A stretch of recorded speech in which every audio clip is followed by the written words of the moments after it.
Every team, every topic, everywhere. This is Believe.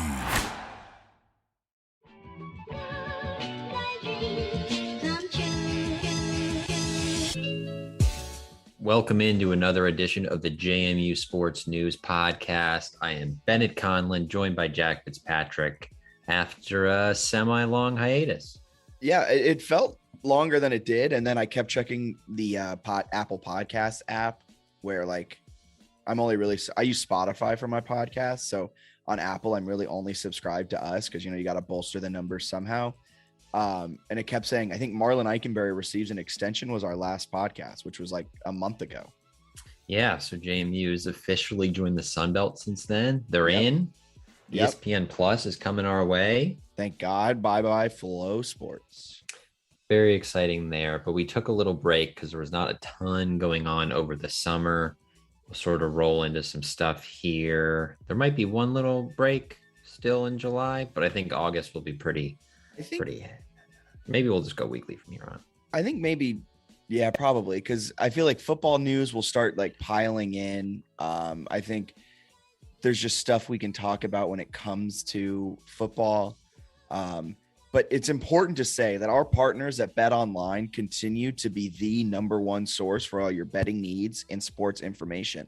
Find the latest odds, news, sports developments, including NBA Summer League, Major League Baseball, and the latest fighting news. UFC 277, I think, is coming up with like Nunez and Pena, something like that. And even next season's NFL futures, college football futures. Will JMU win the Sun Belt? That'll be on Bet Online. Will Iowa Hawkeyes win the Big Ten? Will USC and UCLA win the Big Ten in 2025? Those aren't on Bet Online yet, but they're coming.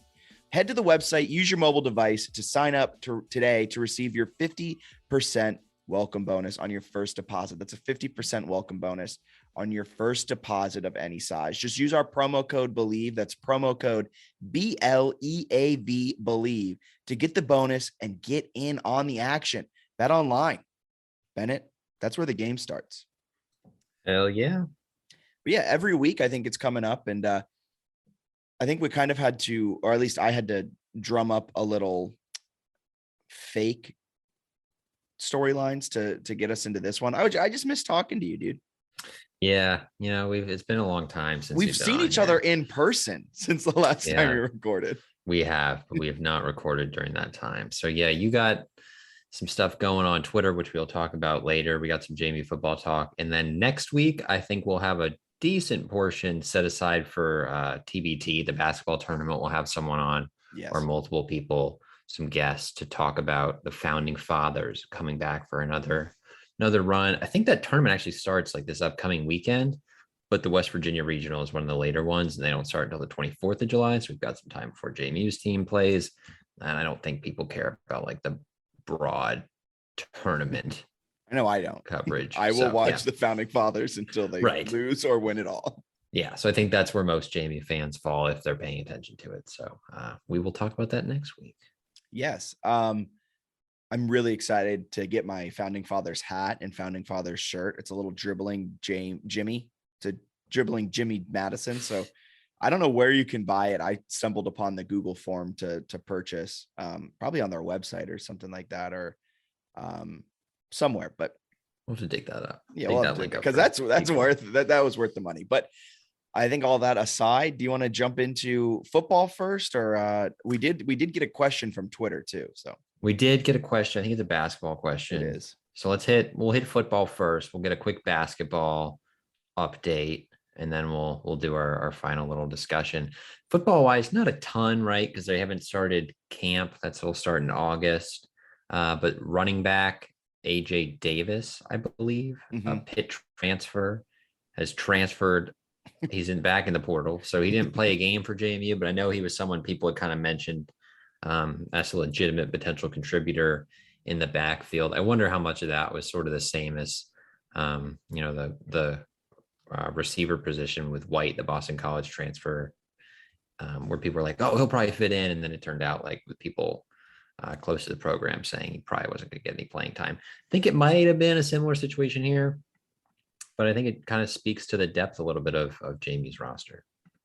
Yeah, 100%. I'm trying to find I don't even think he really got much run in the spring game either. I could be wrong on that, but there's not a lot of mention of him in the news recently. But yeah, I think it goes to show the running back depth, because I think they have three strong starters in Percy, Latrell, and I think Kalon Black. Kalon Black, those are probably your three. And then Van Horst, you can use at running back, or Well, at least line him up a receiver. You keep saying this every year. I think every year since Solomon Van Horst's first year, like, why don't they use him as a slot receiver, scat back type? Every year he's just the fourth string, and then whenever he gets his chance, he like goes off for 75 yards on 5 touches. Yeah, he wasn't all that productive as a rusher last year. He's But a return man now, though. they used him a little bit in the passing game, and he was pretty good. So he had 33 catches for 338 yards and 5 touchdowns last year, which is pretty solid. So they got him a little bit more, but it does feel like someone, when he touches it, he makes a lot of big plays. So just again, Kurt Signetti, if you're listening, please get him the ball any way possible. But yeah, they've got a ton of depth even without Davis. So I don't think running back's a concern at all. Even though last year they had like 9 running back injuries, I still think, if you lose 4 running backs, it's probably going to hurt your team with injuries if that happens. So, regardless of who you are, but depth at running back's pretty good. I don't know. I feel good about the offense for the most part. Yeah, the offense isn't what I'm worried about. I'm kind of excited to watch Todd Santo like ball. I think he'll be a really good quarterback for this team. I think coming from Colorado State, he knows what this level of football is like. Coming from the Mountain West, it's kind of a step down to come to the Sun Belt, kind of more of a lateral movement. It feels like you're smiling, trying to hold back a smile. Did I say something wrong? No, I was just thinking about something that I'll mention in a second that was making me giggle. Okay. I feel like Todd will be really good. Yeah. The running backs, I'm not worried about. After what happened with Kobe White, I'm not worried about the wide receivers much because of a Boston College transfer who it seemed like the whole coaching staff was really ecstatic to get in through the portal, and he couldn't even break it. I'm excited about the wide receivers. I'm excited about the offensive line, a bunch of 300-pound like behemoths on that line that for the most part had a lot of run last year. And I think they'll grow as one unit and be better this season. The defense, though, I'm really worried about, but I guess we can talk about that after you bring up what just made you giggle. It was just I forget the exact name of the Twitter account. It's like either James Madison Sport Updates or JMU News Updates or something, but it's like a new Twitter account, and they've been doing a thread, although I don't think it's in a thread, but like a list of potential starters at positions. And it just reminded me of how much like uncertainty there is with positions. Like I know they have good running backs. I think Centeio is going to start at quarterback. Offensive line, they have some good players and a lot of returning starters, but there's definitely like spots where different guys could be, whether it's the lead running back or the top receiver or whatever. There's a lot of uncertainty. So they posted one, it was today or yesterday, I think, with linebackers. And they're like, we see, I forget who it was. It was like Taurus Jones and Jalen Walker are like our, projected starters or something. And then they're like, but we wouldn't be surprised if these other 5 guys play. And it was just cracking me up because it's like, well, yeah, like camp hasn't started. So like when you're projecting starters at this point, it feels more open than like some previous seasons where it was like, oh, JMU has these guys slotted in.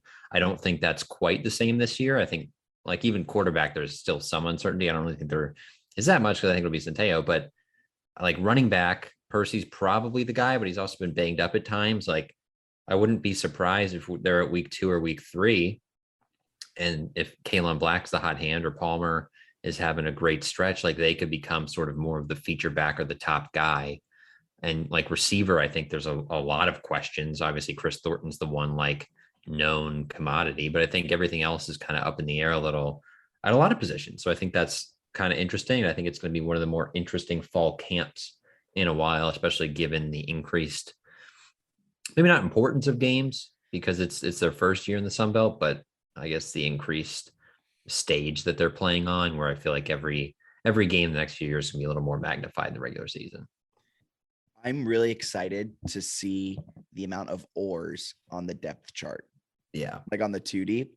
I feel like week 1, I'm expecting it to say Todd Santo or Alonzo Barnett or Billy Atkins. And then I'm expecting the running backs to be Percy, or Latrell or Kalon Black. I keep forgetting. But I just looked at the running backs. Like, it is 3 guys. It's 3 guys, and that's it. But then you also have Sammy Malignaggi, Kalen Jean, Wayne Knight, Peyton Rutherford, Solomon Van Horst, and Anthony Eaton. I'm really excited to see which one randomly like makes a name for themselves. Like, kind of like Kalon Black did last year, like out of nowhere, 4 guys go down. I just hope Percy stays healthy the whole year. But like you said, there's just so many question marks, but not in a negative way, especially on the offense. Maybe in a negative way on the defense, though. Do you want to break down kind of what's expected? I think the defensive line will probably be all right. The linebackers, I mean, you have still Mateo Jackson, Seth Nadala, and those guys. I think the secondary really worries me, especially going up against Sunbelt competition that isn't CAA. The best quarterback JMU's faced in the last 5 years is Davis Cheek. That's not right. Outside, you mean in league play? In conference play? Sorry, in conference. He's probably up there. I would argue the best. Maybe you could make an argument. That old Richmond quarterback, Laletta, was he within the last 5 years? Yeah, I guess he would be. Yeah, in conference play, they've had some pretty crappy quarterbacks. That's fair.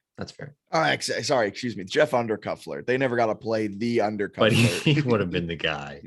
He would have been the guy, man. Nothing can slow him down except COVID, maybe. But no, for like linebackers, they've got really young players. Like, everyone's talking up Jalen Walker and Taurus Jones and what they can do. There's like potential there, but I don't know.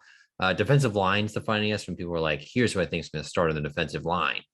And it's like, I mean, I don't know how you would have any idea at this point who's going to start on the defensive line. I think every week it'll be a different set. Like, I think all of these guys won't break a lot of snaps played because they'll just be rotating them in and out. Yeah, they have a lot of defensive linemen who are very good. I think it'll be super competitive for, starting. But I also feel like it's one that it like you're saying, it might not matter who like starts the game because they're all, you've got a group of 6 to 8 or whatever who are going to get a ton of snaps. Mm-hmm. So that's interesting. Cornerback's probably the one spot that's really confusing because they've got transfers from some decent schools, right? They added the 2 young guys, the one from NC State and the one from Michigan State. Yep. So like good players there, but with McCormick transferring, I mean, there's just not a lot of experience in that room at all. It's JMU experience. Like, there's a redshirt senior in that room, a transfer from Maine. The Michigan State guy's a redshirt freshman. So yeah, not a lot of experience. And you have a freshman, redshirt junior from Norfolk State and Devin Coles. Then you have a redshirt sophomore, redshirt freshman, redshirt sophomore, redshirt freshman. That's your cornerback room. Super young. So I wonder. No one's a returner. Well, if they had Swan, the main guy, he was there, but they used him mostly at like kick returner, or punt returner, right? Well, I guess they didn't even really use him because they were. Who's the guy Signetti loves it? What's his name? What's his name? Is he still on the roster? Mr. Fair Catch. We just called him Mr. Fair Catch.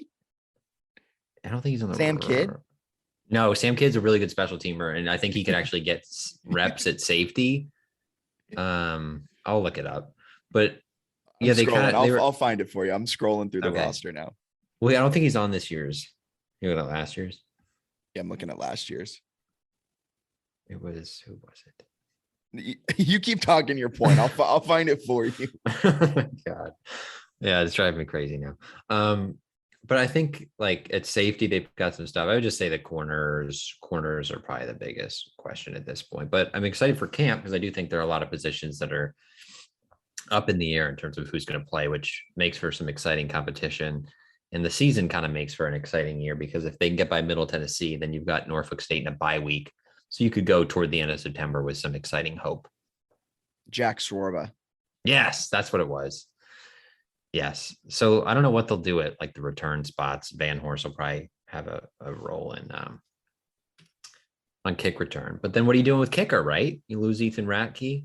Harry O'Kelly's gone. I know they added an Australian transfer punter, but a lot of questions at the position. So I think I'm excited for the next like month where we can just read about camp battles in the DNR. And I'm looking forward to it. Yeah, I'm very excited. Is Jamari Current still on the roster? Oh, man. That's a great question. This is some I fantastic. feel like I saw him there. Did I not? Maybe he's not. He's not on the roster. Huh. I don't remember that being. He retweeted something about a recruit on July 4th. His profile picture on Twitter is still him in a JMU jersey. Some good detective work. I just noticed that because when I was scrolling through the 2020, yeah, he was one that used to be. But then when I just went through all the corners, he was not there. When I search his name, he is not coming up. Huh. Interesting. Let's figure that one out. We'll keep it locked to JMU Sports News on. We're so interesting. Yeah. All right. So that's all that's our breakdown of football for right now. I don't think I'm just really excited for camp to start. I'm excited for the speculation to ramp up. I'm excited to figure out, where Jamari Currents is, all of that great stuff. Cause I'm so interested. Do you want to talk about football? I mean, basketball? Yeah. Talk about basketball. We got some, sorry, go ahead. I was going to say, the question is, do you think there's a chance they go dancing? Men's basketball goes dancing. Oh, first, let's do the women's basketball news that came out today. Kayla Cooper-Williams is officially an assistant coach. Yeah, I think he had talked about making that move, but it's kind of cool because now you've got Neil, I think it's Harrow or whatever, the new assistant. I think he came from Troy with a ton of really good experience, great recruiting background. But then you also got Lexi Barrier and Kayla Cooper-Williams, who were very recent players, which is kind of cool because you've got a lot of JMU connections there. They'll learn the ropes from a couple of experienced coaches. Cool to have them on staff. So I think that's super exciting. And on the men's basketball side, someone asked, do you think there's a chance they go dancing? And I'll keep my answer quick so we can head to our next segment. Yes. I would agree that there's a chance they go dancing. I do want to ask you.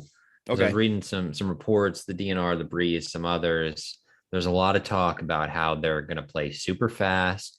They're super athletic, but they have some more size. Yep. Is this just some July storylines, or are you buying that they've got a little more oomph than last year? Nope.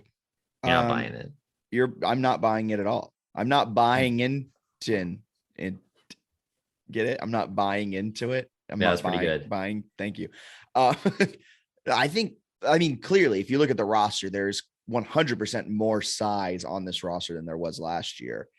Do I think they're going to play more up tempo? I mean, they already played up tempo. They're one of the fastest tempo. So I don't think that'll change much. I just think they might have a little bit more size, which kind of worries me that they're going to play inside a lot, like a lot of paint shots, getting a lot of interior looks. And I'm not sure if that's necessarily the way you want to play with an up tempo offense, but that's just me. That's my own coaching perspective that I employ on 2K. I think it's just a lot of talk right now. And until November comes, I'm not really going to believe much of anything. It's a long way away. Not even November. I'm not going to believe much of anything until Sunbelt play starts, because if you look at non-con JMU to con JMU last season, two vastly different teams. Yeah. And now that they're in the Sunbelt, which they released the Sunbelt schedule, very exciting. I can tell in your voice. Yeah, the conference schedule. So that's something to keep an eye on if you're interested. It starts in late December, goes through February. But I mean, I don't know, the non-conference doesn't matter as much because they're going to get an at-large bid. So obviously you want to play well in the non-conference, but they're playing North Carolina and UVA on the road. Those are probably losses. So it'll be fun when it gets here. It's so early though. And what's Byington going to say, that they're smaller than they were last year and less athletic, and they're going to play slow now because they have a bunch of scrubs? It makes sense. It's a story that people have to write, and that he has to kind of say those things. But there's a lot of talk about they just look so much larger. And it's they added 1'6'8" guy in the transfer portal who I think could be a good addition, but they're not some huge team. They don't have anybody at 6'9", except for they have one, I guess, their freshman Jarrell Roberson. We'll see how much he's able to play. I thought Byington's comments on him were interesting, a little confusing, where he was I didn't even realize how big he was, which I don't know what that means, Jack. Totally. He didn't know he was 6'9", or Yeah, that comment was just weird. Probably has fixed his comments since then. I just think it's all like a little weird. I guess granted, because the team was so small last year, where at times the tallest guy on the court was like 6'6". So any type of height addition makes them look bigger. But they're not, maybe their average height went up. Maybe their average height went up, but their tallest guy is still short. Like if you're playing a 6'8" center, that's not good. I think it can work like in the Sun Belt, but I think it definitely puts a little limitation on them. The other thing that's worth noting, which we talked about before, is like they're kind of small, and it's like not guaranteed that they have a lot of like knockdown shooters. They might have one. So I don't know. I'm interested to see how it all works. The size thing is interesting to me. With the other thing too is like last year, like athleticism on the wing and stuff was not the issue, Jack. That wasn't like a concern. They were getting bodied in the post and they couldn't defend 2-point shots. So you running a really fast offense does not tell me you're going to be good at defending in the paint, which is literally the only thing that, I mean, they were like worse in the country at that. And what did they do this? What they do this transfer portal season? They've added a little bit. Not address that. I think the offer could help that. So, I mean, I think there's a chance they get better there, but it's like, does one transfer addition and then a new freshman take you from like 353rd in 2-point field goal defense to like top 200? Probably not. So like everyone you have on the roster has to get better at, like, that's more what I'm interested in than like, we're going to play a fast offense. Like, yeah, you were like 35th in average offensive possession length last season. Like you already play a fast offense. We know that. And offensively, like you said, they don't have a true knockdown shooter. They lost their one knockdown shooter and replaced him with a knockdown shooter. So like you're at 0 there. You haven't gained one. You're not negative. You're not positive. You're the same amount of knockdown shooters. You have Morse, who's a good shooter, but I mean, if he's cold one night, you've just went 0 for 20, and that's looking bad on the stat sheet. And then outside of that, you have a bunch of guys who can drive into the lane and hit twos. But yeah, offensively, the tempo, the offensive efficiency was never the issue. It's the fact that they just couldn't defend to save that. If they weren't getting a turnover, it was a guaranteed at least 1.5 points per possession. They were really, really good in the league offensively. And they were one of like the best. One of the worst, if not the worst, defense during conference play. So it's like an equally challenging conference that the CAA was. So I think they'll be fine and they'll hang in there and they'll be good. But I was getting a kick out of the idea that now there's some like massive team with unbelievable length because they have Roberson, who might not play. I think it'd probably be a good sign if he doesn't play, to be honest with you. Yeah. Because you have so many guys who have played a lot and have that size. If you have a 6'9" freshman coming in who spends a few months on campus is better than like 5th-year seniors at the same position, either he's a stud freshman or like we've got some problems. So I don't know. I think it'll be exciting. They can definitely win the Sun Belt, like you said, but I still have my doubts this year because I think the expectations should raise for them. 100%. Now, this is something I had to drum up on Twitter myself because I was just interested and I wanted to share my own opinion and I wanted to get pooped on by JMU fans who, I don't know. I felt like my little disclaimer at the end of my tweet was enough to bar me from any backlash, but that was wrong. Top 5 greatest James Madison University athletes. We had a lot of people mentioned Don Evans. Yep. I almost said Don Staley. Probably shouldn't have admitted that on the podcast. Wrong person. We had a lot of people mention. Let me see who else. Who else was mentioned a lot? Charles Haley was probably mentioned a few times. Sherman Dillard. I really like the inclusion of CJ Sapong. He's, I think, the only JMU men's soccer player to go play professionally. There's mentions of Megan Good, Odyssey, Vad. Someone included Khalid Abdullah, kind of laughable. But it was it was also worth bringing up. You okay? I just didn't expect you to start roasting people because you got bodied in the comments of yours. Okay, let's share our top fives. Mine are in no. Do you want to start first, or do you want me to give my? You my can go first? because yours is, I mean, just comical.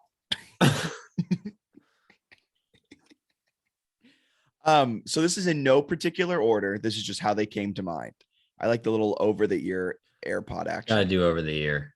Vad Lee, Charles Haley, Odyssey Alexander, Kamaya Smalls, Megan Good. Might as well add Khalid Abdullah onto the list. Which one do you have a problem with? Vad Lee. Really? He was like an exceptional player, so I feel it. I just have a hard time putting him in there Because he accomplished nothing. I don't mean that. Well, I don't he only mean that had like a year and a half. I think he might actually be different if they had a defense. Yeah, and I don't mean that in a rude way. Like Vad Lee, he put up unreal numbers. He put up video game numbers, like time and time again. I don't mean that he didn't accomplish anything like that. His team's never won Like a the championship national or anything, title. yeah. His team's never won a playoff game, if I'm not mistaken. Yeah, that's right. It So would like, also, it could be different if he was there for 4 years and had like Yeah. 4 years of stats, it'd probably be very different. So that's fair. I think he was pivotal in taking this JMU program to where it is today. And maybe I'm stuck in recency bias and I'm forgetting about, Riscotti or Yeah. Lander, like any of the old QB grade, not old QB grades, but like the early 2000s QB grades. Maybe I'm forgetting about them. I also didn't include Brian Shore, who won a national championship, Ben DiNucci, who got us to a national championship. Just what Vad Lee meant to the program for that year and a half, the impact he had, and what happened after he left. I would argue even Everett Withers, if JMU fans hate him, what those two did to build the foundation of this program to where it is now, to then what Mike Houston inherited, to what Kurt Signetti's now inherited. Like, he was instrumental in that. That's fair. No argument there. Okay. Do you have any other problems on? People had a problem with Kamaya Smalls. Kamaya's not, I don't think Kamaya is a top 5 JMU athlete of all time. I think she's an exceptionally good. I think for me, it's like Vad Lee has the argument for like top 5. You can maybe do JMU football player, definitely JMU quarterback. And then I think Kamaya is probably a top 5 JMU women's basketball player, but I don't know that she's won in the sport. So that makes it hard for me to have her be in my top 5. 100% valid. I think Precious Hall's up there, Jasmine Gwathmey, Nikki Newman, Kirby Burkholder, Dawn Evans. Like, you could argue Young. Probably the best, if not the best. And then even like throwbacks to like the 80s, 70s, like the old school women's basketball players. The old heads. Yeah, the old heads. I'm missing a lot when it comes to Kamaya. And that was my own recency bias, like working. Like we went to JMU, like that was the player I watched every year while I was at JMU, was just a dog and was just electric to watch. Stats don't stack up, kind of an eye test type of thing. But, and then again, kind of like that, didn't win anything. Yeah, I can't stop laughing at the Khalid Abdullah. It's like including Marcus Marshall. Top 5 athlete. What? He had some really good seasons. Just like a crazy addition. To see him on there multiple times. You know who I would add? I'd add AJ Davis and Kobe White. Gunnar Holmberg for me. I mean, what he did with the program was unbelievable. For his day when he said he was going to commit and then didn't have grades, I thought it was really cool. And then I have Odyssey Charles Haley. I feel like you can't argue with. I feel like no matter a 5-time Super Bowl champion, a Hall of Famer, and arguably the best defensive lineman to ever play at JMU, should probably get on anyone's list. Yeah, we had some inclusions of some track athletes somebody responded with. I think they're literally a track coach. It's a little biased, but a couple interesting ones on there I thought was cool when you go down the list. So I'll give mine. Sorry, I was looking at another one. Yeah, there's some interesting suggestions on here for sure. But well, actually a lot of Vad Lee inclusions on here. That's gotta be a bias from seeing you. But So I got Billy Sample, maybe the best JMU baseball player ever. Played in the majors. Some pretty impressive stats during his time with the Dukes. Got Charles Haley. When you talked about Billy Sample earlier, when we were brainstorming this, I thought you were joking about including him. No, he's got to be on there. Okay. Finished his career with a 388 batting average, All-American honors in 1976 with a 421 batting average. Jesus. He stole 42 bases in a major league season. He's good. Third in career batting average, just a really good player and had a successful major league career. So I feel like he's worthy of a potential inclusion at the very least. There's some other good ones. Charles Haley's one that I think everybody pretty much has. So I'll put him on. I got Adam Wheatcroft, Jack. Yeah. A lot of people didn't have Adam Wheatcroft, which had me a little bit confused. Adam Wheatcroft. How archery. Tragically passed away in he did 2003. I think it was in 2003. Yeah. Yeah. He was only I think he was only like 21 around then. It was like right around his college career, but he was just insanely good. He had 2 individual national titles with JMU. He had 3 individual gold medals and world team championships. I think he was, I can't remember if he actually had Olympic medals or if he had, wasn't able to get there, a 3 gold medal world team. But regardless, he was, I don't think he won Olympic gold medals. Yeah. I think he passed away before he was able to compete. But he was considered like one of the best, archers in the world with a really bright future ahead of him. So, I know that was one that I hadn't really heard about him before. And then we did that story on our website. I think we did the 16 best JMU athletes. We did. And he popped up, and the research was pretty sad to read, honestly, because he was someone who he died of brain cancer, and he was someone who was going to have would have had an even more decorated athletic career. So he's one that I think is an interesting one to potentially include, and I've got him on my list. Another one that I'm going to pronounce wrong. It's Carol. I don't know if it's That or Fate. Okay, I was pronouncing it That. That would make sense. But I'm also the pinnacle of mispronouncing anywhere. But she was an elite field hockey player. Her stats are pretty hilarious, like compared to other JMU athletes. Do you want to know her? Do you have the stats in front of you? Because I have it right in front of me. Go ahead. Carol That played field hockey from 90. The stats say 93 to 95. Played in 100, scored 116 goals. Next closest, Sandy Wilson, who played in the mid 80s, 64. Nearly doubled second place in terms of goals scored. Just unbelievable. I think she had something crazy. She's almost in the top like 15 in program history with game-winning goals. I think like 31 of her goals were game-winning or something like that.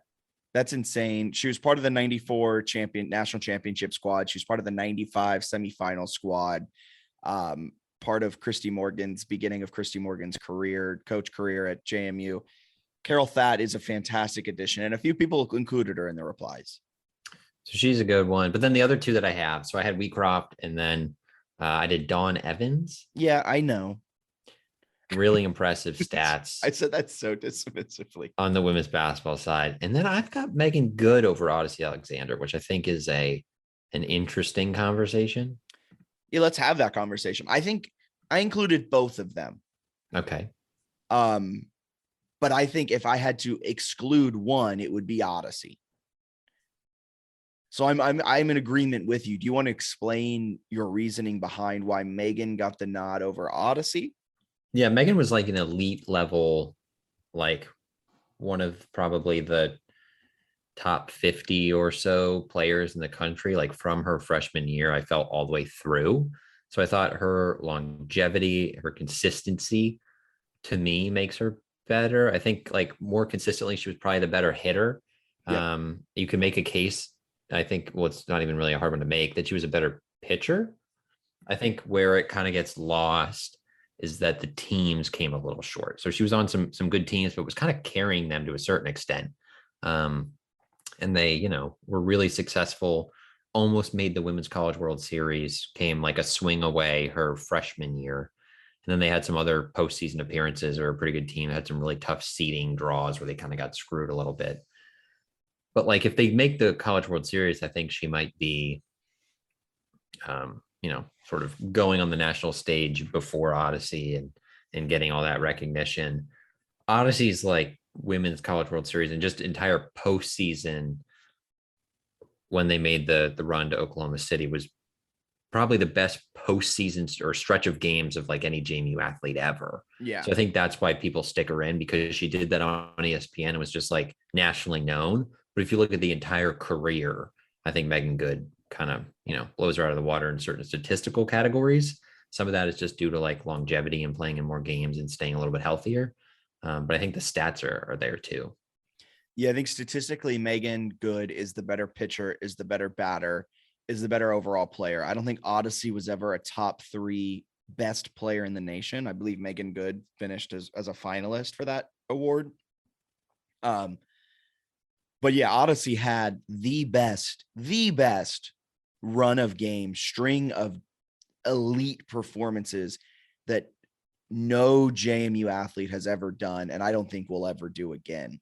Pitched over 1,000 pitches, won countless games, beat Oklahoma, which since that loss has only lost like 2 other times.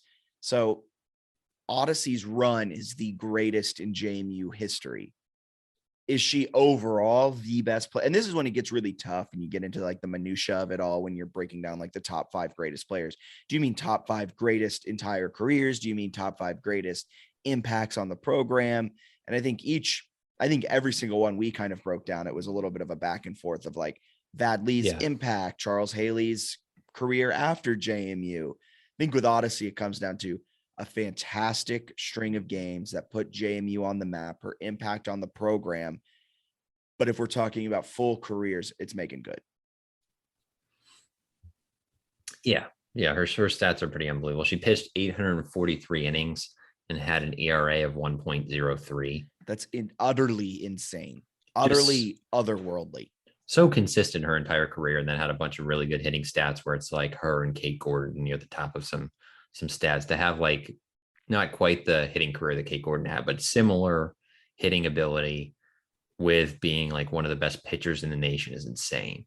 So obviously Odyssey and Megan, I think, are two. If you include either of them, it's no issue with me, but I think Megan probably had the better career. And then if you're looking football, I think some of the reason I laugh is because Warren Marshall had such a good career. Yeah. With really impressive rushing stats. So if you're looking at a running back, I feel like he's probably more worthy of the inclusion than Khalid Abdullah, who was very good. I just don't think he's a top 5 JMU athlete. I don't think he's a top 5 JMU football player. They've had some really good ones. It's kind of a hard list to break into. But like, there's also Gary Clark you could mention for his career with Washington after JMU, even his career at JMU, he was a dog. Even Scott Norwood, like a great NFL kicker that got his start at JMU. Yeah.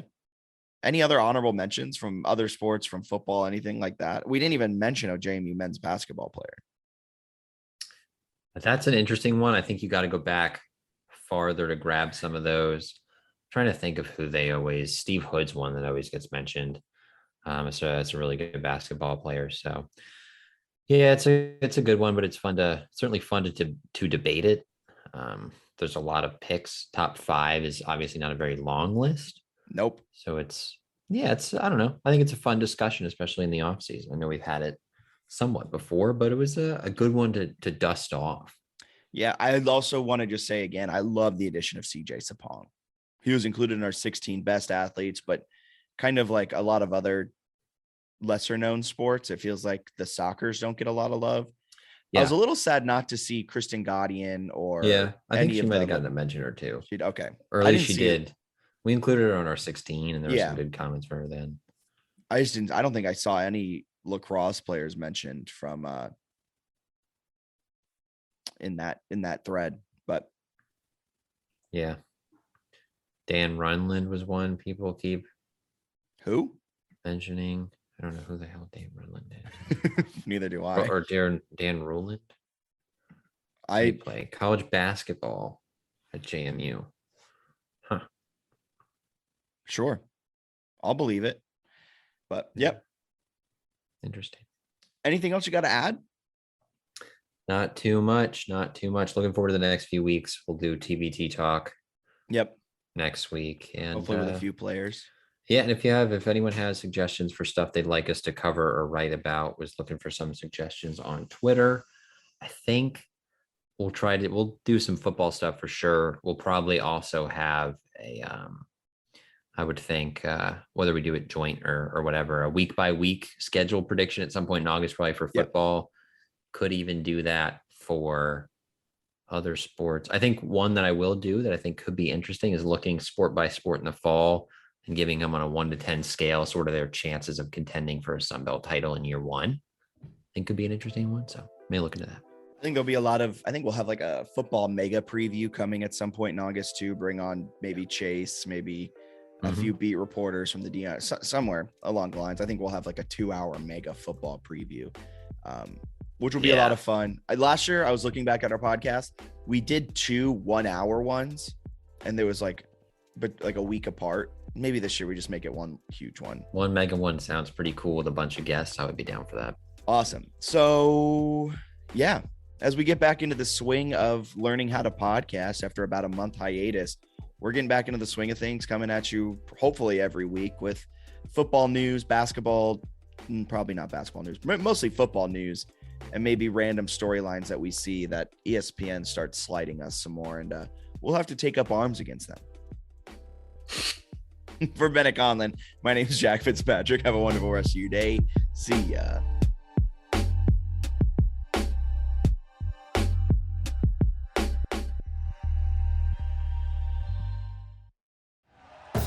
Thank you for listening to Believe. You can show support to your host by subscribing to the show and giving us a 5-star rating on your preferred platform. Check us out at Believe.com and search for BLEAV on YouTube.